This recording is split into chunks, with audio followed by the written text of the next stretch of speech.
അപ്പോൾ A ഐൻ്റെ generation ഇങ്ങനെ develop ചെയ്ത് ഇപ്പോൾ എത്തി നിൽക്കുന്നത് നമുക്ക് എല്ലാ തരത്തിലുള്ള നമ്മുടെ ചോദ്യങ്ങൾക്കും എല്ലാം അറിയുന്ന ഒരാൾ എങ്ങനെ ആൻസർ ചെയ്യും അതേപോലെ നമുക്ക് ഉത്തരങ്ങൾ തരാൻ പറ്റുന്ന തരത്തിലുള്ള എ ഐകളാണ് ഇന്ന് നിലവിലുള്ളത്.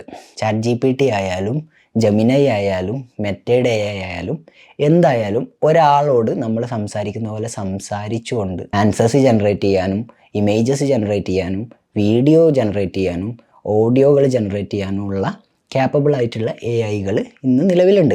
അപ്പോൾ ഇതുപോലെ നമ്മുടെ മുന്നിലുള്ള എ ഐ ടൂളുകൾ, അതായത് ഈസി ടു ആക്സസ് അല്ലെങ്കിൽ നമ്മുടെ ലൈഫ് സ്റ്റൈലിനെ തന്നെ ഈസി ആക്കുന്ന തരത്തിലുള്ള എ ഐ ടൂളുകൾ നിങ്ങൾ ഇതുവരെ യൂസ് ചെയ്ത് നോക്കാത്ത ആളാണെന്നുണ്ടെങ്കിൽ എന്തായാലും ഫ്രം നൗ നിങ്ങൾ ഇതൊന്ന് യൂസ് ചെയ്ത് നോക്കണം. നമ്മുടെ ടെക്നോളജി റിലേറ്റഡ് ആയിക്കോട്ടെ, ഇനി ബിസിനസ് റിലേറ്റഡ് ആയിക്കോട്ടെ, ഇനി ഹെൽത്ത് കെയർ റിലേറ്റഡ് ആയിക്കോട്ടെ, എന്ത് തന്നെ ആയാലും നമുക്കത് ചോദിക്കാവുന്ന തരത്തിലേക്കുള്ള എ ഐ സംവിധാനങ്ങൾ ഇന്ന് നിലവിലുണ്ട്.